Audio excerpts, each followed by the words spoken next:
Oh.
I see you got the mask on. We have some breaking news.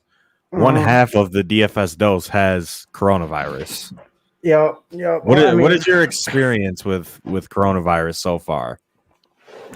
Listen, here, let me take this off because I can't fucking breathe. Look, I'm gonna give you. Listen, if you guys want to listen to the next episode of the podcast, I'm gonna give you guys a full breakdown of my experience on COVID. Joey opened up this stream earlier. He's like, "Yo, you look like death." So that's the vibe I'm on right now. Death. All right, on the death vibe. I'm still gonna draft a great team though. Think you could keep me off these best ball streets? Come on now. What we got? Dirt Road Boys? I haven't even seen him, man. That's an OG in the drafters streets. Oh, I'm up, huh? I had to plug the stream in the draft real quick. All right. Tell them boys to get in here. All right. So, okay. So look, check this out. Normally I'm taking Saquon here, 10 out of 10, but I've got like 30-40% Saquon. So I'm gonna take my boy Kamara. Just as an exposure pick there. Love me some Alvin Kamara this year. Don't have enough. I like it. I still think he's gonna get major usage in New Orleans, even with the quarterback situation there. So yeah, and he's the best player on their offense. So yeah, he's gonna get catches. He's gonna get rushing attempts. And he's very efficient with the touches that he does get. So you can never go wrong with drafting Kamara. Just hoping somebody kind of surprises and one of these running backs fall to me. But we'll see what happens. Derrick Henry goes. This is probably going to be Saquon. That's an auto draft. This is probably going to be Kelsey. I mean, that's just how it goes. Oh, Zeke. Oh, Zeke above Jonathan Taylor, Aaron Jones, Devontae, Tyreek. I don't agree with that pick. I'm not a big tight end guy. Like, I just can't draft a tight end in the first round. I just can't do it. Right. So, it goes against every fiber in your body. So does that mean that I should draft Travis Kelce right here? I don't know, man. No. I gotta go with JT right here. JT, I don't blame you. That's the pick I'm making 10 out of 10. Take him over Zeke for sure. Travis Kelce, 31 years old right now. He's gonna be 32 in October. Hey, shout out to Austin Bellinger, avid listener of the DFS Dose. Yeah. Actually won a tournament this year. Shout out to Austin. And this is on Drafters Fantasy. Yep. It's their $5.55 best ball championship. The contest ends next week when the draft or before the draft starts. Yep. It's full PPR, which is kind of why we've been hammering these drafts. I don't want to exit the draft, but you can hit up settings. I think hit that settings. Okay, settings real quick. Settings right here. So I mean, 6K to first, and like as you can see, as Joey's showing you right there, it's like 6K entrance. It's not even half full, and it ends in like 10 days. So there's going to be a ton of overlay in this contest probably. So I would advise if you're into any, if you're into best ball at all, just start firing Yeah. into this contest, because there's going to be a lot of overlay, and that's obviously good for the consumer, which is us. And you could take advantage of a lot of these guys' ADPs before the draft happens, and obviously before summer hits and everybody starts getting back into fantasy football. So I mean, if he's a listener of the DFS dose, he's ready to go. that's a fact. So right here, I'm kind of considering Kittle here. He's going around like this pick, but I don't know. I just like starting out with running backs. I like targeting running backs early, especially a guy like Austin Eckler. We know he has a lot of pass catching upside, and he averaged 8 targets per game with Justin Herbert last year when he was healthy. So if he can continue that into 2021, I mean, he could easily have over 100 receptions on the season for this year. So that's kind of my thought process behind the Eckler pick over some of these other guys. But I mean, I'm in a position where I love where I'm at right now because either Hopkins or Kittle, and Hopkins goes, and I'm happy to take Kittle here. Like you said, this is kind of the range he's going in. And we talked about it a little bit off stream, off podcast, but I think that we both agree that George Kittle is the superior value out of the top 2 tight ends because, Kelsey, while the win rate has always been up, as far as best ball drafts go, Kittle is a guy whose value is just so good at the back end of the second round. That's where Kelsey was going, right? That was where he was going in the past. He wasn't a full-fledged first round pick. And now that he is, I think some of the value is gone. Yeah. I mean, I definitely agree. Kelsey, obviously still a great pick, still a great player. I guess I just have a thing where I just can't draft a tight end early, but obviously the value in drafting a tight end early is astronomical. Because if you get one of these top 4 guys, like you're just going to set yourself apart from the rest of the field pretty much. And we were literally texting about it last night, talking about tight ends at like midnight for whatever reason. Yeah, and we're seriously the tight end scoring is just god awful. Broke it down. 3 tight end ones only scored over 12 points per game in fantasy. Yeah. And only 3 tight end ones scored 8 or more touchdowns on the year. And that was Tunyon, Kelsey, and Waller had 8. Or Waller had 8 or 9. Can't really remember, but yeah. Shout out to you, Austin. You're the GOAT. Shout out to Austin. Right here, I mean, I've been smash drafting James Robinson, just like you have at this spot. I'm probably like 40 or 45% James Robinson right now. But I think I'll take a falling DK Metcalf here at the middle of the third round. That's a value. That's a value. Yeah. And so would Calvin Ridley have been, honestly. I've been seeing Jefferson, Metcalf, and Ridley all dip into the third round now, and some of these running backs like Mixon, Swift, Dobbins, Sanders, they're getting pushed back into the second round where they were a couple weeks ago.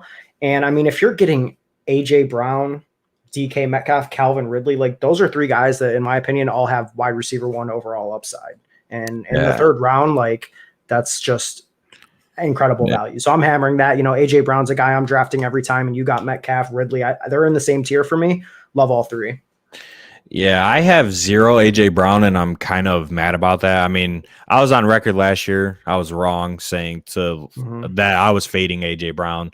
But this year, he's going to be an absolute monster. I have 0 shares, unfortunately, because it's kind of like realistically lead the NFL in targets. Yeah, you have to be in this like top 5 range to get him when this comes back around, like in the third round. And for whatever reason, I'm always picked 7 or later. So like I'm never in the range unless I just reach on him, which I guess I could, but I'm just never in the range where he falls to me, which is kind of unfortunate.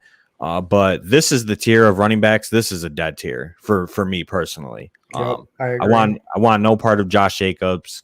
Montgomery was my boy last year. Traded Joe Mixon for him. last season that worked out. I'm not drafting any of these running backs. I'd rather have Keenan Allen, who I'm going to draft here. I love Keenan Allen. I mean, Keenan Allen is a PPR monster, right? And Justin Herbert, sophomore year, new head coach who is sharper or supposed to be sharper than Anthony Lynn and what he was with his tenure with LA. So love Keenan Allen. Usually I'm getting him as my wide receiver 1, but getting him as my wide receiver 2 here, I mean, I'll take that value. But I'm going to go ahead and take a guy that I feel like I'm drafting as frequently as you're drafting Keenan Allen, and that's Amari Cooper. I mean, I'm so bullish on this Cowboys offense. I mean, they were on a historic pace last year.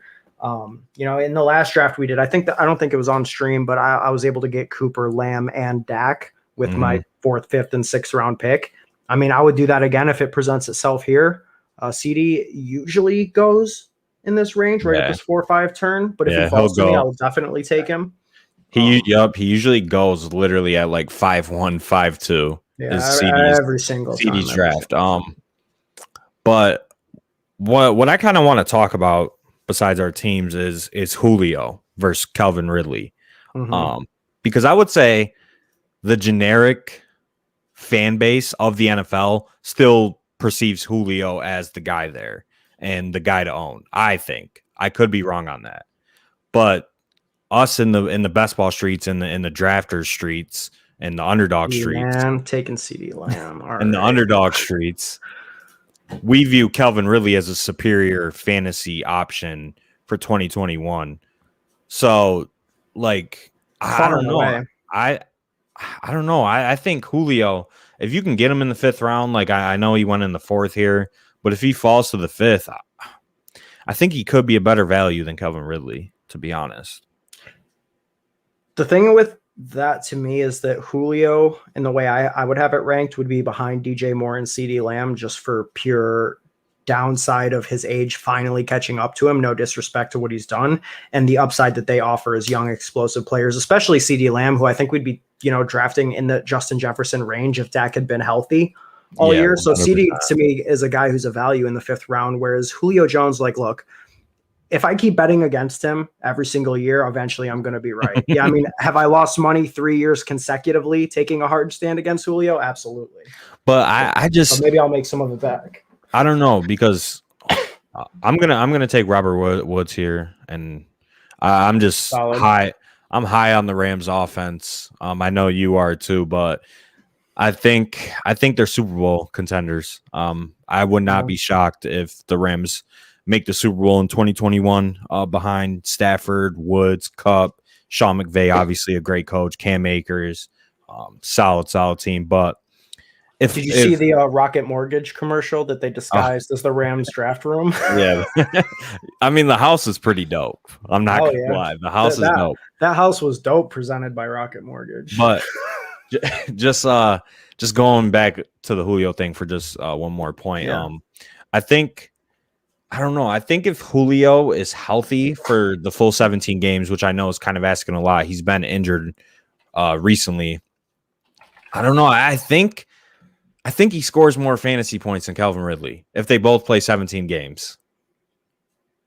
You think so? I think so. Because I think Julio's still an alpha. I could be wrong. I mean, it's close. It's really close. But I don't know. mean, it's just hard for me to bet against Julio until like we last see year, him. I would say we saw the transition. Calvin Ridley was 4th in fantasy wide receiver points per game behind the big 3, Adams, Hill, and Diggs. He had 18.8, and Julio was at 16.2. Now, I know Julio missed like 7 games last year, and he was probably dealing with those nagging injuries, undoubtedly. But I mean, it makes sense. At this point, Julio's 32 years old, and Calvin's entering his 4th year this coming year, straight into his prime. He's a touchdown machine. I'm ready to bet on the young buck personally. Yeah, I mean, no, I think Calvin Ridley is a great player. I just think Julio is kind of being disrespected, to be honest, because that's a fair point. I mean, you're not alone in that take. A lot of people feel that way. But right here, I don't know. This is the range where I want to hammer wide receivers.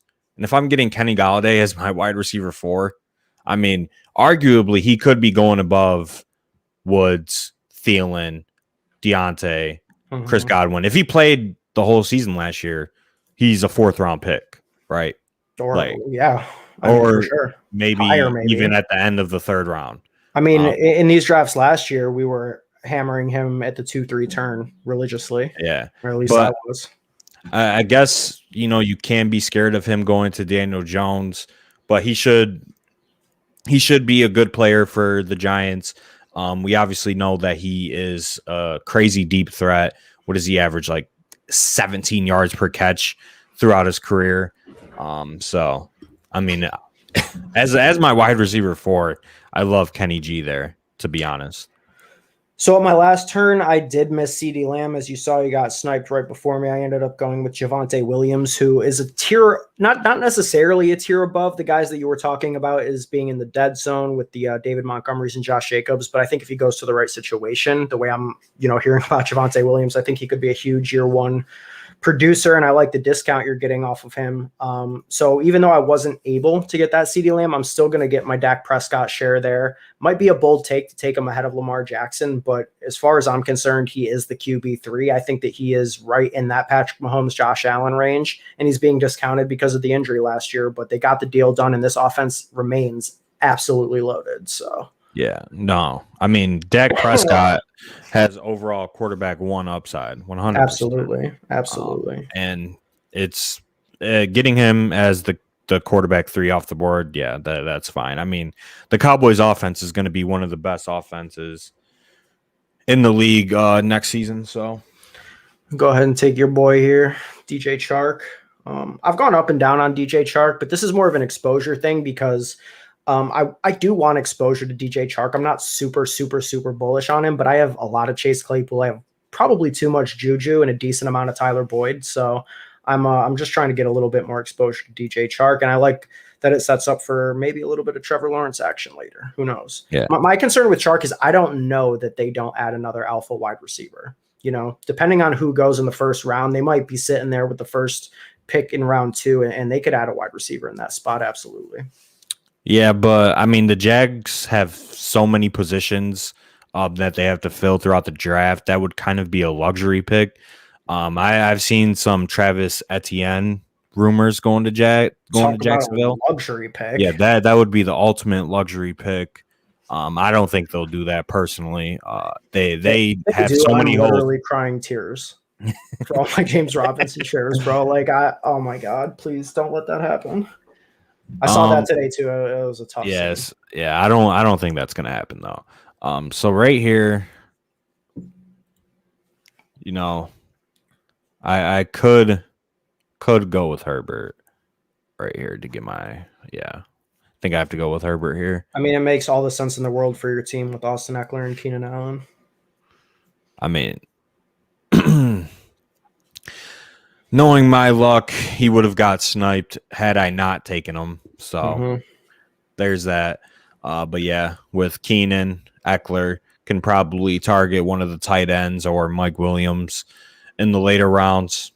Makes sense for my squad. So was it tough for you to not take Jamar Chase there? I know you're kind of addicted to taking Jamar in the 7th. I'm addicted to taking a lot of these rookies, to be honest. It was either Gaskin or Herbert, or not Gaskin, Edmonds or Herbert for me right there. Kind of passed up on Edmonds, so I'm kind of going with kind of like a fragile running back build here. Took 2 running backs with my first 2 picks. Now I'm just gonna wait and hopefully can get some decent guys later. Dude, snipe me. I was gonna go with the bold back-to-back quarterback strategy because I have DK. Well, that's out of the plans now. But you know who's still there? JC, baby. There we go. I love me some Jamar Chase. I mean, we talked about it on the podcast. Gotta get the Dolphins wide receiver 3 whenever you can. I mean, no. Honestly, how do you feel about Devontae Parker? Oh no, I can't draft him anymore. If you go on my Twitter, it's on the screen. Whoever's watching, if you go on my Twitter, posted a video. Devontae Parker's out here doing TikToks with TikTokers. So no can do for me. He's off the draft board. Can't draft him anymore. No shot. I mean, shit. Speaking of, I have no aversion, so I'm gonna get TikTok God himself right onto the squadron. Give me some Juju Smith-Schuster, the original TikToker in the NFL. Yeah, I have 0 shares of Juju right now through 14 drafts. Probably gonna stay that way. I don't know. I just think the Steelers are headed towards a rebuild. You think so? Yeah. See, the Steelers, I noticed this, by the way, they're over under. I want to say it's 8.5 right now for win total. I'm pretty sure I saw that. And they have never gone 500 or below 500 since Mike Tomlin has been the coach. That seems like kind of a value. I mean, the defense is still there. They have elite weapons on offense. It's just how much is Big Ben going to regress? Obviously, everybody's kind of building that in. That's like built in. But I mean, the Saints were able to have, stack games with a broken Drew Brees last year. I don't see why the Steelers can't also. They're definitely more loaded on offense. Yeah, I mean, I don't know. I think the Steelers will still be competitive, and they'll probably win 9 games in a 17-game season. So would probably hit the over on that. I don't know. I just have a thing against certain Steelers players that just makes me not draft them. I just can't. I don't know why. Don't know. Sound like a Patriots thing? Nah, I don't know. I just think they're bad, honestly. So this pick I'm about to make here is a pick that I don't like make. You know what? Hold up. Let me take that back. I'm not going to make that pick. I was about to pick Jalen Hurts there, but taking 2 quarterbacks and 1 tight end in my first nine rounds would be a severe mistake. If I hadn't drafted George Kittle there, I would have done it. But I think that, obviously what I'm doing right here is setting myself up for a Trevor Lawrence double stack with DJ Chark and Laviska Shenault in the 7th and 9th rounds. And I would feel comfortable with just leaving the draft with those 2 quarterbacks, T-Law and Prescott. Yeah, I mean, you only need 2 quarterbacks if you get Prescott, so I don't hate that. I could go with Stafford here to complete a Stafford, the Wood stack, and maybe target another Rams wide receiver later. But, God, I'm going to take a player that I don't have any shares of as my tight end 1. Getting him right around his ADP.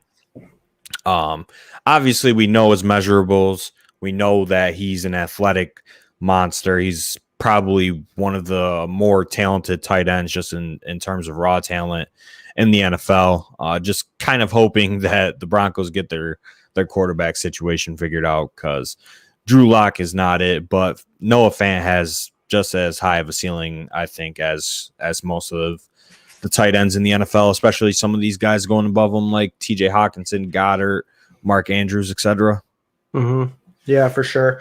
And we were talking about it last night, discussing these tight ends. It's like, what are you looking for in a tight end? Are you looking for someone who can compile a bunch of 8 to 11 point games throughout the season? You're really not in this format where you're trying to have the monster weeks. You want guys who have the capability of going for 2 touchdowns in a given game, or being able to go for 100 yards. And Noah Fant has the athleticism to do that. Guys like Gesicki, Goddard, Pitts, they have the athleticism to do that. There's some tight ends that just don't, and they're getting overdrafted, I think, because of, maybe their points per game or where they finish, but that is not really conducive to this format where you're trying to finish, in the top 3 out of 6,000 entrants, or probably more realistically like 4,000 when this thing is all said and done. But still. Yeah, I definitely agree. And I mean, a lot of the tight ends that are going to be drafted in the next couple of rounds, they're all very similar. So honest, I don't know. It's tight end is so bad, but they're a position in fantasy, and we have to draft them. So, I mean, this would be a spot where I would consider Parker. Yeah, but I can't do it. Just can't. I think I'm going to go with my RB3 here. I'm either debating Kenyon Drake or Mike Davis. I'll go with Kenyon Drake. What about David Johnson?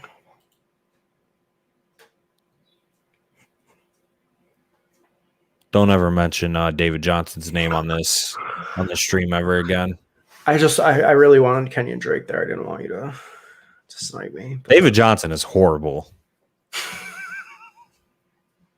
Shout out to David Johnson. He won me a championship. David Johnson won you like your 6 only years season-long league ever, right? That was like your only No, win? I've won in season-long leagues before, but sure? in All-Star. Oh. That was my first one. The All-Star. Yeah. But very prestigious league. Shout out to David Johnson, but he's a stone scrub now. That's crazy. Yeah. Wasn't he like the RB14 or some shit last year? That's wild disrespectful. No. That Houston team is going to be horrendous. Like who do you think has a better chance of going 0-17, the Texans or the Lions? I mean, if Watson doesn't play, it's Houston. Yeah, boy. 100%. Lions Nation. Let's Jared Goff will get a couple wins, I think. He'll probably get like 3. That's disrespectful. But I feel you. So I went with Tila there, and I reached on him because the way I'm looking at it is like if DJ Chark and Laviska Shenault pay off the values at which I drafted them, both with top 9, 7th and 9th round picks, then that stands to reason that Trevor Lawrence is going to have a good enough season that he warrants being drafted ahead of some of these other guys. Now, I could have also taken Ryan Tannehill there to stack with AJ Brown, but I have COVID fog, and I completely forgot that AJ Brown was on my team, so it didn't even cross my mind until just now. The corona is affecting Ben's draft abilities. God damn, yeah, it is. He said, sorry, I auto-picked first 4. Damn, it's all right, brother. Happens to the best of us. All right, so I'm going to swing through here, and, honestly, let's go. I'm going to go with a full TikTok squadron. Is there anybody else who does TikToks that I should know of? Start drafting. AJ Dillon. Fuck. He already went. Oh, he went? No, he didn't. Oh, he did. Oh, God. He just went. Got that. Oh, I got that COVID fog right now. That COVID fog. I'm looking like fucking Cam Newton in week 6 right now.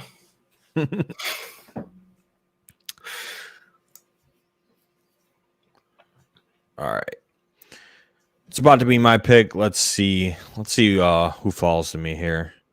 Which is your team fantasy? Yeah. Let us know. Yeah. Let us know who's your team.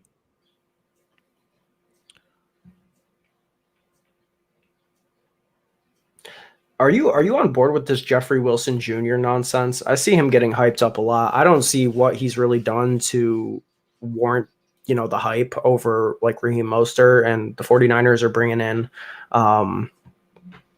49ers are bringing in Wayne Gallman. It was announced today.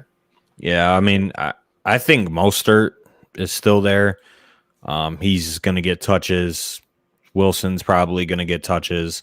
And another running back will probably get touches. So probably staying away from that Niners backfield, to be honest. I'm going to go a different direction.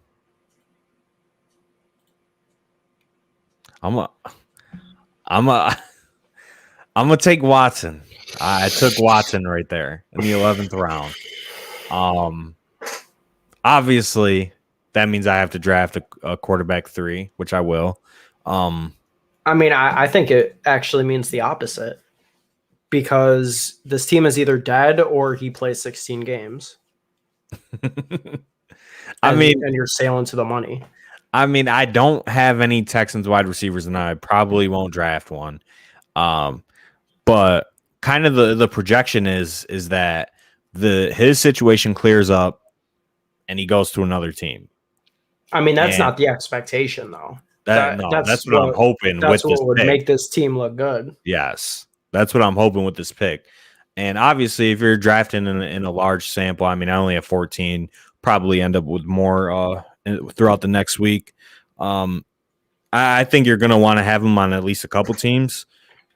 Just if he does end up playing the full season, or even 12 or 13 games, if he gets like a 14, if he gets like a 4-game suspension, he's still going to be one of the higher scoring fantasy quarterbacks. So it's just a risk I'm willing to take. And we talked about it. It's just how much risk are you willing to embrace? When the barrier for entry is $5.50, all of it. Yeah. Give me that risk. So it's like I'm not going to stack him, but at the end of the day, like he's still a top 3 quarterback in the NFL, and I'm getting him in the 11th round. And some stuff came out today that is making his case look good. Don't want to get into the details about it, but I definitely. mean, so fantasy, it's making him look better, I should say, not good, right? Better than before. But anyways, I don't know how I feel about Irv Smith. That the Vikings are just a run-first team, and obviously he's going to be behind Cook, Thielen, and Justin Jefferson in targets, but that's kind of the story with a lot of these guys in this range. But I'm probably going to draft my wide receiver 6 here. I mean, I'll go with Rager here. Yeah, I don't hate that. By the way, Fantasy Couch, his team is team number 4 here. So just taking a look, he said he got auto picked the first 5. I mean, damn, getting auto picked in round 5 and just falling into Mahomes could be worse. Yeah, it could definitely be worse.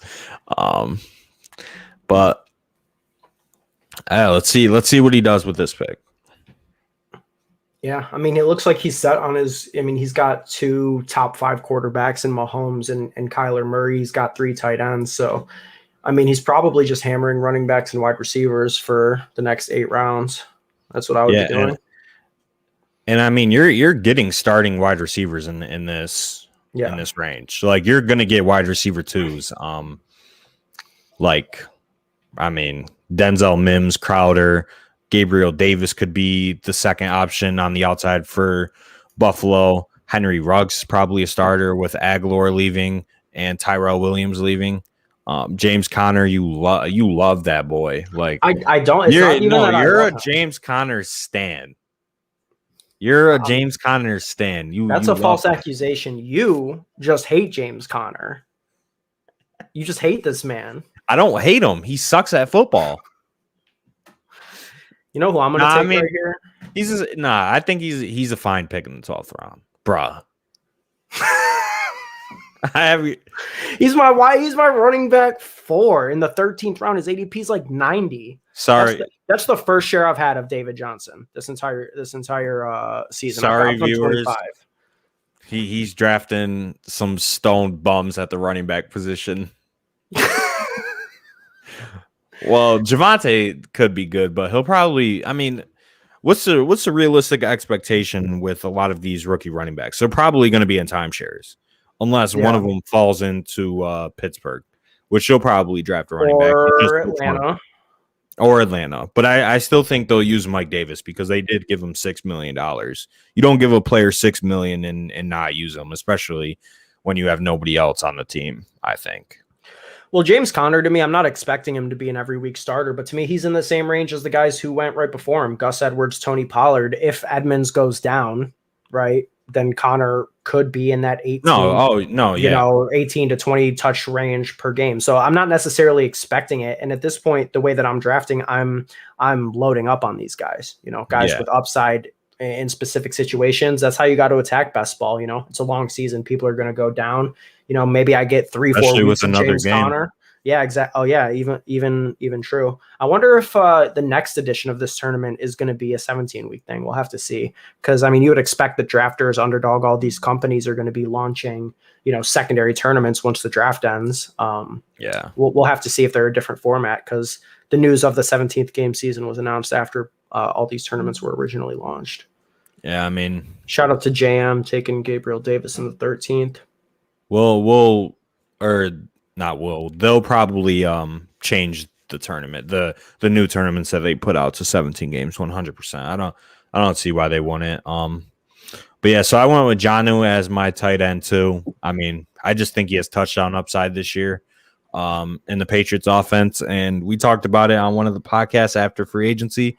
Hunter Henry and Jonnu Smith are their, two primary passer can't talk.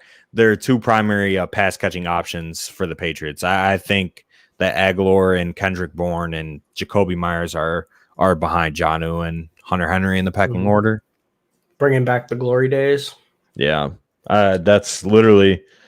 I mean, all their moves say that's what they want to do. They want to feature two tight ends, have some complementary wide receivers on the outside, and see if they can, go back to 2011, 2012 when Hernandez and Gronk were putting up 2,000 yards combined and 25 touchdowns. Maybe they're just trying to trick Cam Newton into thinking it's 2011 again, so he starts playing well. Pretty sure Cam was a rookie in 2011. That's what I'm saying. He wasn't that good, I don't think. He won a rookie. He was a good. He won rookie of the year, right? Yeah, he had 16 rushing touchdowns or some shit as a rookie. I mean, Cam's never been a great passer, but obviously his upside comes from his rushing ability. But right here, I mean, I could go with a running back, which. Bro, you should probably start trying to draft some good players. Did you just? Now I'm tilted. All right, that was. Oh fuck! That was an asinine statement. Because you drafted David Johnson and James Conner. Okay. I don't even know who I'm going to pick, to be honest. I could go with one of these rookie running backs. Could go with, I like drafting rookie wide receivers. I don't know why. I have an addiction. I need help. Mm-hmm. I almost got you. I'm trying to. Sometimes these little subtle shots in the 14th, 15th round can draw an auto pick out of you. That's always my goal. Almost got him. Almost, guys. All right. Tua, that's a good pick in the 14th. We both like Tua for a bounce back. Yeah. And it pairs with Octuplet's Will Fuller pick from the 8th round. So solid stack right there for sure. Scroll up just in case any viewer wants to see some of the picks and where some of these players are going. I mean, this is the range where I hate drafting because it's kind of like you really need to hit on these guys in order to contest for first. I think, and the way that these the players that are in this tier, what do you think the hit rate is? 20%. Most of these players are bust. The guy I just drafted, Henry Ruggs, probably going to bust this year, but there's a lot of upside. He was the first wide receiver drafted in a class that had Justin Jefferson, CeeDee Lamb, Jerry Jeudy, Gabriel Davis, if you want to put him in that tier as well, Chase Claypool. So,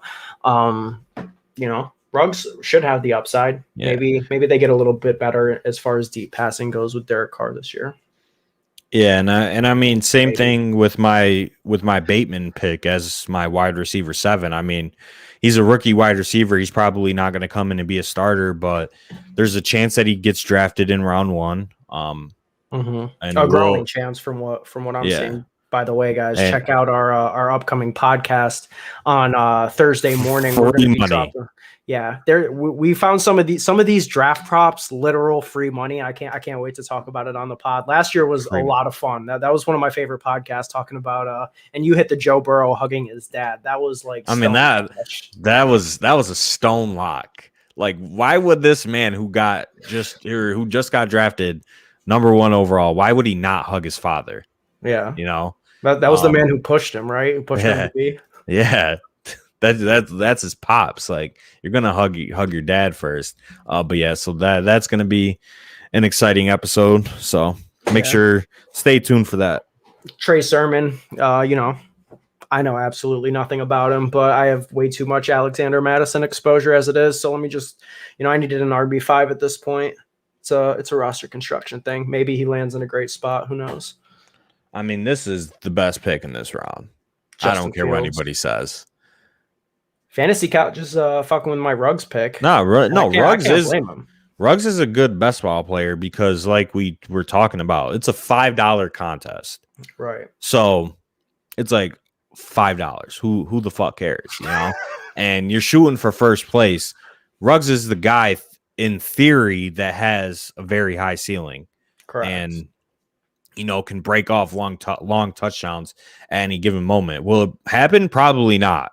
But the thing about Ruggs, right? He was elite. He was stone elite in college. And I think back to some of these other players. Sometimes these guys who are just like raw speed guys don't translate in year one. Brashad Perryman, Will Fuller was not necessarily that guy in his first year. But as they develop and become a little bit better, we've seen all these guys have moderate success. Will Fuller definitely has had a ton of success. Brashad Perryman's flashed at points. I don't see why Henry Ruggs would be any different. The only thing holding him back, in my opinion, is Derek Carr, right? And Fantasy Couch makes a good point here. John Ross, yeah, Henry Ruggs definitely could be John Ross 2.0, but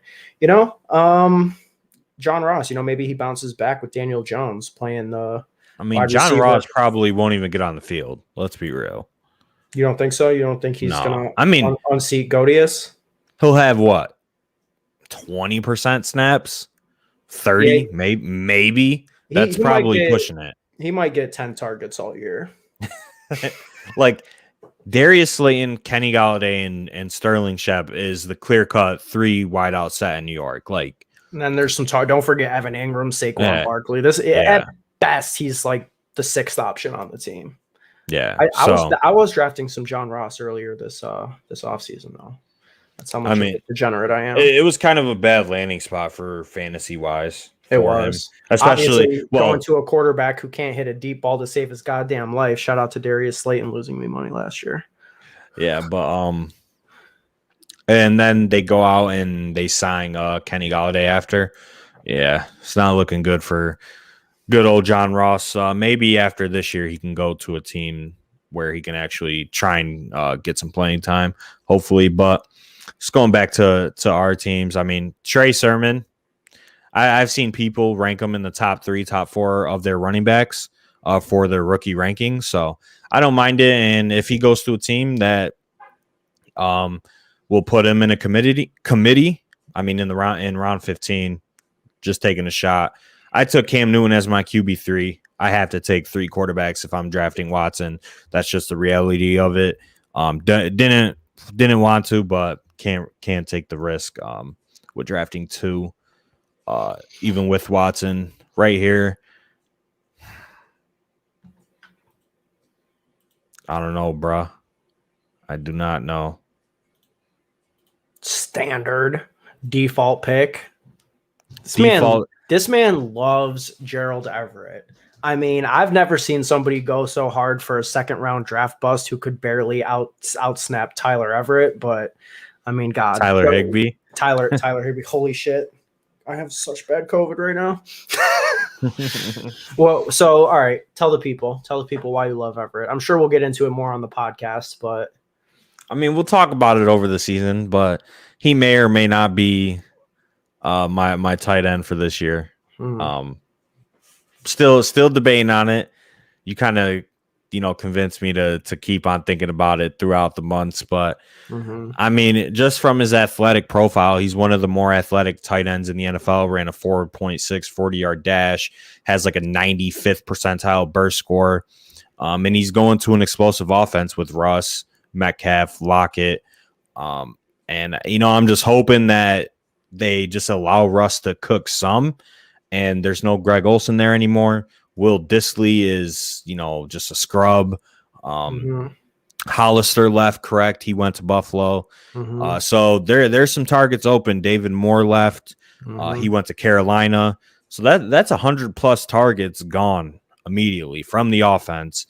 And I'm just betting on Gerald Everett's talent. I think in this range, these are a lot of the same guys. So I'm going to bet on a guy that It's kind of getting looked down upon, but he has that raw athletic ability that we're kind of looking for in our tight ends that can break away from man coverage when a linebacker's on him. And then he's kind of bigger than most of the corners in the NFL. And I just think he has like 8 touchdown upside in Seattle. And I went with a similar guy, I think, who, has the athleticism and he's attached to a good enough quarterback that he could have a breakout season, especially with a 16th round. Thank you, Fantasy Couch. Everett Sorry, Ben. Is money that late?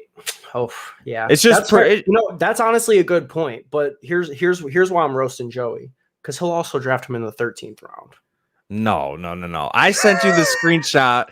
I sent Ben a screenshot of somebody drafting him that early, and I said to the moon because. Hey, look at that. Yeah. I was reading that last night too. Yep. I got a little bit of favorable connection going. I don't hate it. Look, this is my dusty team. Hang on. Hold up. I gotta make this pick real quick. You already know that I've got. I already drafted David Johnson. I already drafted James Conner. This is the Dust Squad. Give me some T.Y. Hilton. Hold on. Can you do a better job of lighting $5 on fire? Yeah, let me see. Like, nah, though. What I was gonna say is Dalton Schultz finished as a tight end 1 in 2020. He was a tight end 11 in fantasy. So with Blake Jarwin healthy, he'll probably be a tight end 1 with Dallas. He's a stone value in the 16th round. That's a good pick, especially when you're going with a 2 tight end build. If you get one of the top 4 guys, you want a guy like Blake Jarwin, Gerald Everett, or maybe if you're in this round 13 range, Jonnu Smith, Hunter Henry, one of those guys. Yeah. But T.Y. Hilton, he's going to be on the field probably. No, he's going to be on the field, and it's the 17th round. So yeah. All right. I don't need a tight end. I don't need a quarterback. I need two running backs and 2 wide receivers with my last 4 picks. I got to go with Aguilar here. Makes a lot of sense for your team. I have Cam Newton. I have Jonnu. So that'll give me the triple stack. I don't know why this is acting up like this. So sorry about that, viewers. It's all funky for whatever reason, but definitely makes the most sense with my team. I get my wide receiver 8 with Aguilar, Cam Newton, Jonnu Smith. So a little bit of a Patriot stack. Could be a very, very low upside stack though. So yeah, definitely got to stack the passing attack of a team that's going to have the 32nd most pass attempts in the NFL this year. Nah, they'll pass more than last year. They'll pass more. I think they know they can't get far into the playoffs or make the playoffs at all without some improvement in the passing game. I think they're just going to run a lot of play action. Yeah. And look, they did what they had to do. They said, we need to improve our passing game. Let's bring in some studs. Let's get Kendrick Bourne in here. Let's get Nelson Aguilar in here. That's tough. As a Patriots fan, I don't like those pickups. I think they overvalued the receiver market. 100% they did. But Jonnu Smith and Hunter Henry, 2 of the best tight ends in the NFL, I think. Yeah. Though those are very, very solid pickups for the Patriots, and we just talked about it, 10 minutes ago. They want to go back to 2011, or at least have some version of 2011, 2012 with that offense. But Josh Reynolds, also a stone value, 18th round. I've been hammering him lately. He's going to be the wide receiver 2 in Tennessee. It's that simple. Yeah. I think they might draft somebody. Yeah, they're in the range to draft somebody 100%, but still. But there's still a lot of vacant targets with Jonnu and Corey Davis leaving. So even if they add a rookie wide receiver, I would still Humphreys. Yeah, I would still project for Josh Reynolds to be the wide receiver 2 in Tennessee. So if you're getting a starting wide receiver in the 18th round, there's only one wide receiver out here, maybe 2 that I think have the same target upside as Reynolds that are still on the board here. Yeah. All right. This is kind of like a stone pick for me. I'm not taking any of these guys. Jamal Williams is ass. Devin Singletary probably won't play, but I could take him because he's attached to a very good offense. Penny, not a big fan of him. Madison. You know, I'll go with Madison here. It's a good my pick. RB4. It's a good pick. I was going to take Cohen. That's who I was thinking about. Because I think Cohen is in the 18th round. That's stone value. It's a great pick.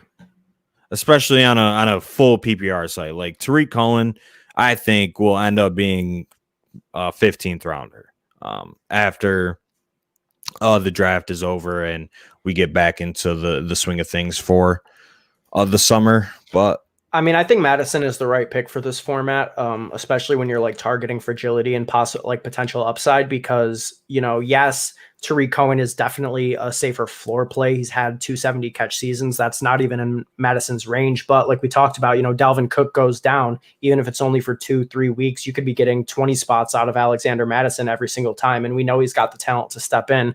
He did it at multiple points last year. I'm going to grab a wide receiver, though. T.Y. Hilton's wide receiver mate, Paris Campbell, who's a guy that I'm hammering in all these drafts, and I think has the potential to be the wide receiver one in Indy. We saw it for about, one game before he got another gruesome injury, but entering his third year, the coaching staff loves him, and he's got more juice than T.Y. Hilton. And, you know, they played him a lot in the slot, but I think he is best suited to be more of a T.Y. Hilton replacement, you know, be running those deeper type of routes. And, you know, T.Y. Hilton, he's like 30, 31, 32 at this point. So I wouldn't be shocked to see Paris Campbell sort of start transitioning into that way. And as much as I'm not huge on Carson Wentz, it'd be hard to say he's not an improvement over, you know, Phillip Rivers in his final year in the NFL. I mean, he's 100% improvement. And I'm a big fan of Paris Campbell. I was last season. Just kind of had an unfortunate injury. So I think he has a bounce back year this year. And if you're getting him in the 18th round, he's going to play 70% of snaps, 75%, maybe even more than that. So it's kind of just like an opportunity thing. He's going to be the starter. The coaching staff in Indy loves Paris Campbell. So it's a very good pick. So I'm going to go here with a Rivers is not a Hall of Famer. Yeah, he's not. Him, Eli Manning, they're on that tier where it's like they could and they probably will, but I don't think they are. Well, don't forget it's football writers making that decision, not like, you know, the football gods that are actually judging skill. You know, I went with Sammy Watkins here, and although I'm sure he won't be in my starting lineup for 15 weeks of the season, you know, I just got to get him for that big week one. Every single year he smashes in week one and then is irrelevant for the rest of the season. You know, is he still going to be able to do that with Lamar Jackson? I think he will. Nothing can stop this man from going hard in week one. I mean, he's out there on the football field thinking he's like a horseman. You know, he's talked about it in the past. I'll always have respect for Sammy for that. Do I have to take Godius here? I think I have to. Do you like money? I have to. It looks like you like money from that pick. I have to take Godius right there in the 19th. I just have to. Yeah. Yeah. I mean, don't really.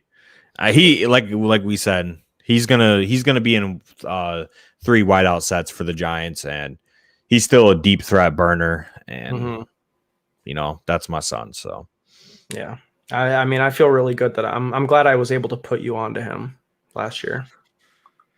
Years ago. Here we go.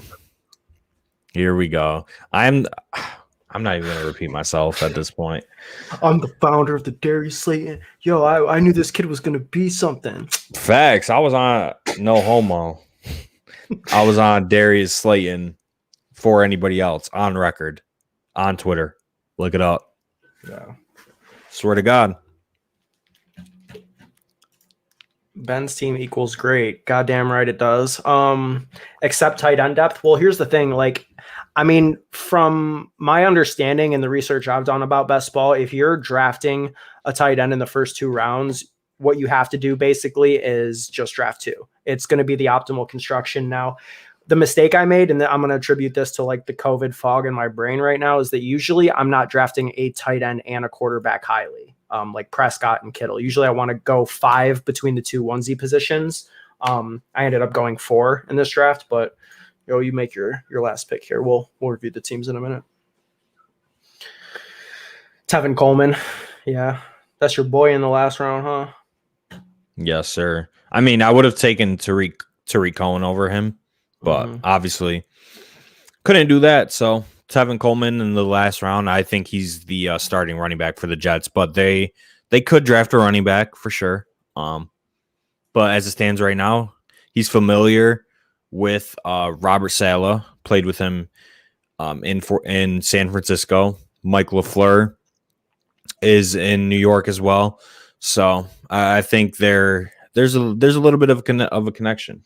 Fantasy. Great pick right there. I love that Jameis to Traquan Smith stack in the 19th, 20th round. God damn, that's great. That is phenomenal. And I'm going to go ahead and just take a guy here that, I don't know too much about, but I'm going to trust somebody who's a bit smarter than I am. And that's Matt Hicks, who was on our podcast a couple episodes ago. He is a big JVN Hawkins fan. He thinks that this guy could come in and be immediately successful in the RB2-3 range in fantasy. And I'm going to just go ahead and take his word for it. Give me some Javion Hawkins. He's free. Literally, I'm the only person I've seen draft this guy, and I've got him on like half my teams because he's free in the 20th. He's got a lot of receiving upside from what I understand. He's an absolute burner, kind of like a Kamara light type. So let's take a look at some of these teams. Before we get into ours, put up our boy who drafted from the 9 spot, JMB09. He was asking in the chat if we could react to his team. So, all right, what do you see here? All right, hopefully he's watching. But yeah. So what I see is, I don't mind it. I don't mind the team. Josh Allen, obviously great, but I think if you're getting Josh Allen, you only need to take 2 quarterbacks. But he did stack him with Gabriel Davis, who I know that's your boy. So at least he got that stack in. Kyle Pitts, Hooper, Cook. Don't hate it. I know you're kind of higher on Cook than I am. What did he draft? 7 wide receivers, 7 running backs. So here's my critique of the team. Like Joey just said, Josh Allen, if you're investing that pick and think about it like from a theory perspective, like you took him with a 6th round pick, right? Top of the 6th. So if that pick hits and Josh Allen is worth being drafted as a top 2 quarterback, the chances of these other ancillary guys making it into your lineup at like a high rate is very slim. Right. So you're drafting this team with the expectation that your picks are going to work out. So if Josh Allen works out, you don't need to draft another 3rd quarterback after you got Burrow. You got Allen, you got Burrow, you got 2 guys with upside there. And just from, what we know about best ball roster construction, especially in 20 rounds, you never want to leave with less than 8 wide receivers. 8, it should be 8 as like the absolute stone floor, and probably more optimally, you're looking at 9 or 10. So I think you could have, gone with another wide receiver instead of Big Ben. And potentially, I personally cap my running back exposure to 6, but I understand why you didn't with this team, going Robinson and ETN as the top 2 guys for the squadron. And then, just sort of basically being like a modified 0 RB build. But all in all, I think the team is pretty good. I do. It's really just that big, like, Big Ben, like, is he ever going to outscore either of those guys? Maybe once all year versus, a wide receiver you could have drafted in the 18th, 19th round that, would at least have some frequency in your lineup. That's my biggest critique of the team, but solid team nonetheless. Yeah, pretty solid. If you can get Devontae and Tyreek on the same team, it's a great start. Josh Allen, obviously, like a top 3, top 4 fantasy quarterback. So I love those picks. But like you just said, not going to reiterate. Your roster construction is a major part in these tournaments. So I would personally cap my running backs to 6, and you want to target probably 8 or probably 9 or 10 wide receivers, like Ben mentioned. So he said he had Devontae Adams and Tyreek, so I didn't think I needed to go crazy at wide receiver. I just want to fair. Go ahead. I just want to say that I do agree. But I still would have went with 8. He drafted 7, right? 7. So I still would have went with 8 because you're starting 3 wide receivers on most sites, and then you're also starting a flex.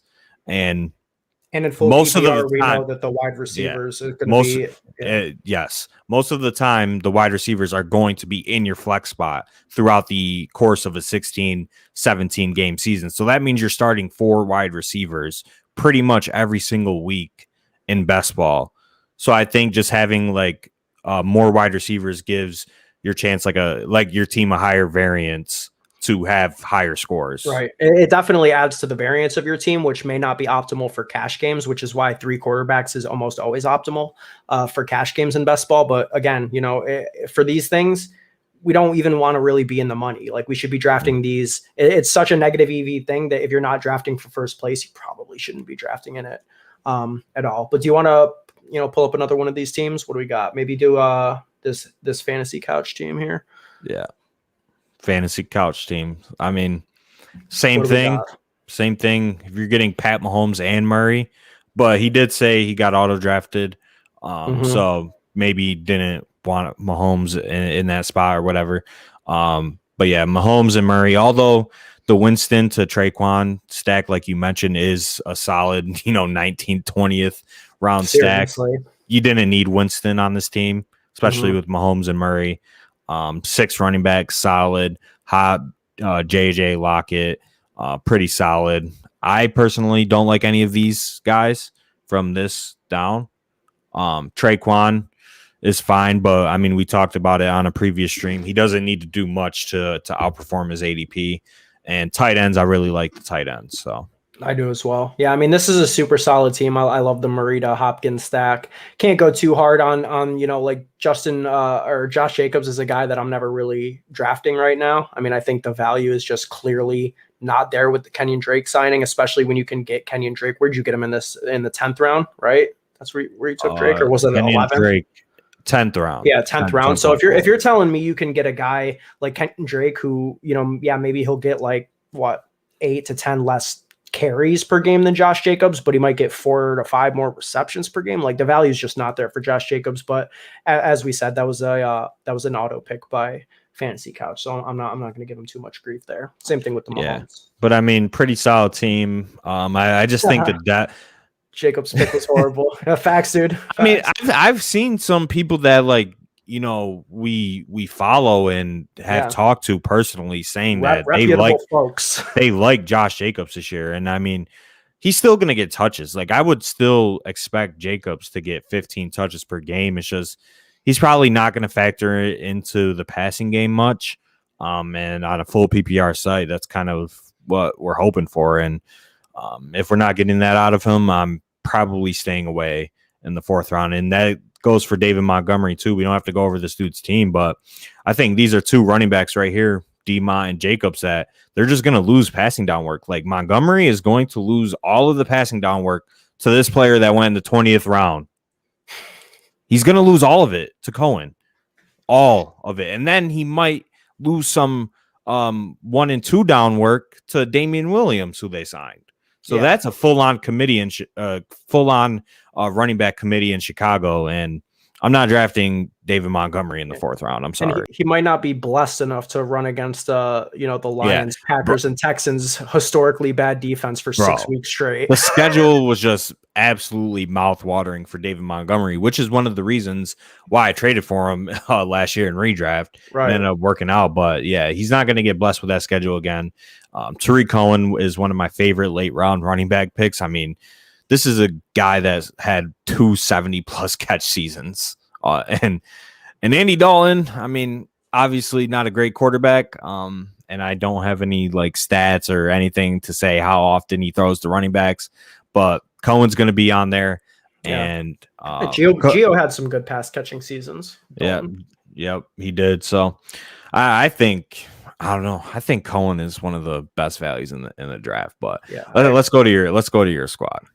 All right. So taking a look at my team, I like my team. The mistake that I think I made here was, like I said briefly, going with 2 quarterbacks and 2 tight ends. In an optimal sense, I want to be spending 5 picks between those 2 positions. If I'm drafting a high upside tight end or a high upside quarterback, like I think both Dak and Kittle qualify as, chances are I'm only going to be taking, 2 players at each of those positions respectively. However, I don't want to be doing that on the same team because I think in general it weakens, some of your other position groups. And in this case, I would say my running backs are extremely weak. Not just because I drafted like some stone bums like David Johnson, but just because, I could have used that pick, either the Dak pick or the Kittle pick on a running back instead. Like I could have, gone Joe Mixon if I was only going to be going, with 2 quarterbacks and 3 tight ends. So I don't know. This team didn't turn out amazing in my opinion, but I do like it. I mean, it's got solid pieces. It's got Dak to Cooper. It's got a double stack with T-Law, Alvin Kamara. Kittle's obviously a high upside guy, a double stack with Prescott as well when you throw Blake Jarwin in there. So, I think it's a decent team. Not my favorite that I've done. Certainly not. Yeah, I mean, the running backs are just obviously the biggest concern with this team. You have multiple rookies to hit. Yeah, you have 2 running back starters every week, and then a flex, which obviously the running back could potentially go into. I just think that your RB2 for this team specifically is probably going to be horrible and not put up many points. So, I mean, you're kind of just hoping that Javonte Williams works out or Trey Sermon, and I think they can. But yeah, running back pretty weak. Other than that, I like their wide receivers.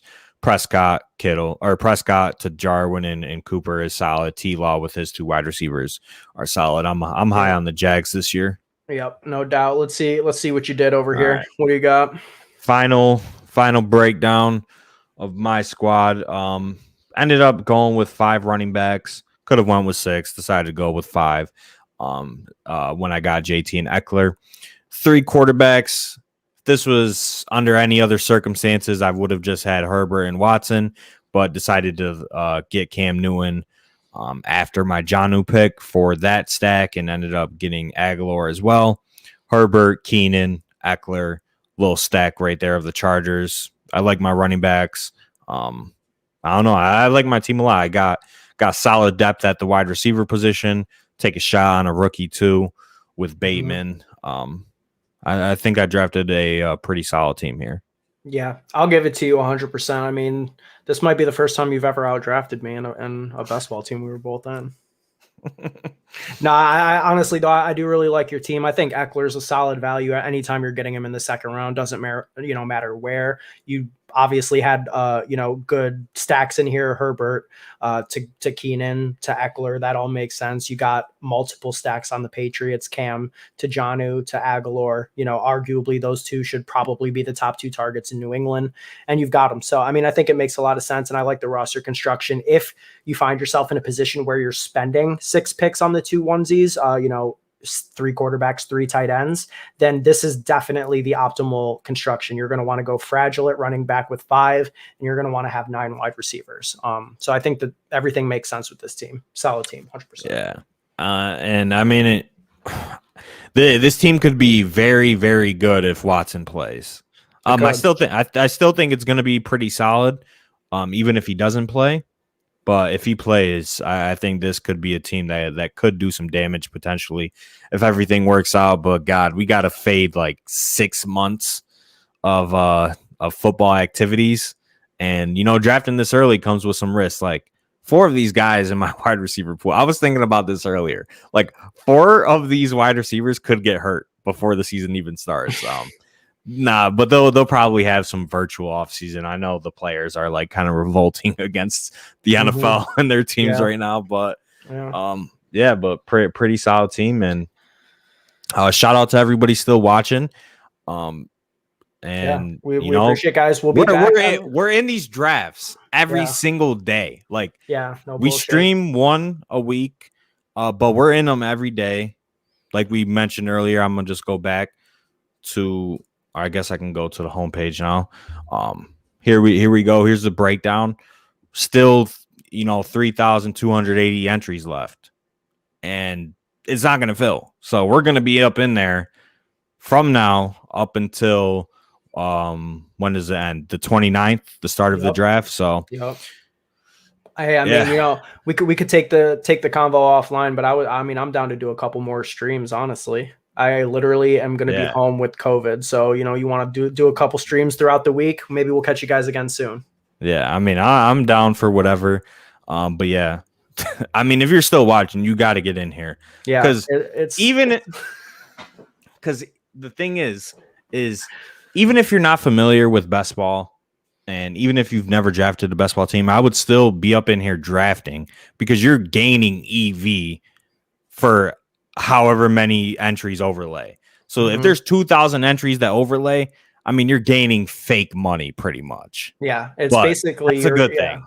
That's a good great. thing. It's great. And, all you got to do is just know a couple basic things and you're literally set up perfectly. Because the players, it matter much less than A, hitting roster construction optimally, and then B, correlating your team's outcomes. So if you can do those two things, you're sailing to the money, especially when we're talking about this thing. This is all you have to do. Best ball optimal strategy. All you have to do. We'll spell it right. And then you click on it, and then you can read all of these articles, and it tells you the win rates of specific teams. Like I was going to mention, like the highest win rate teams from last year drafted a quarterback between rounds, I think it was 7 through 12 or something like that. And all of that information is free. So if you just do a little bit of research, like we ain't even getting paid to promote this. Like we're just trying to help. We're trying to help the listeners get money. Like this is money, like free money. All you have to do is go on Google. Yeah. And I mean, drafters, if you want to pay us, like I'm down. Just before we get out of here, we're going to close out in a sec, but just also throw up, there's one more resource for best ball that I think people should check out. I just sent you the private link. Maybe you want to put that on the screen from Discord. Give me one sec. This is honestly an elite resource. If you're trying to get into best ball, I would really recommend that you guys check it out. Right. DFS Dose Podcast, State of the Best Ball Industry. Look at our last episode. You could scroll down. We interview, James Brimacombe on a recent episode. We interview Matt Hicks on a recent episode. We're talking about this stuff every single week, and we're going to be talking about it again this week. So check it out on Thursday. We appreciate you guys watching the stream. Thanks for tuning in. Subscribe to the channel if you haven't already liked the video, and we will be back probably sooner than Monday with another stream because, what else are we going to be doing? We're going to be firing at this thing all week. So we'll catch you guys in here again soon.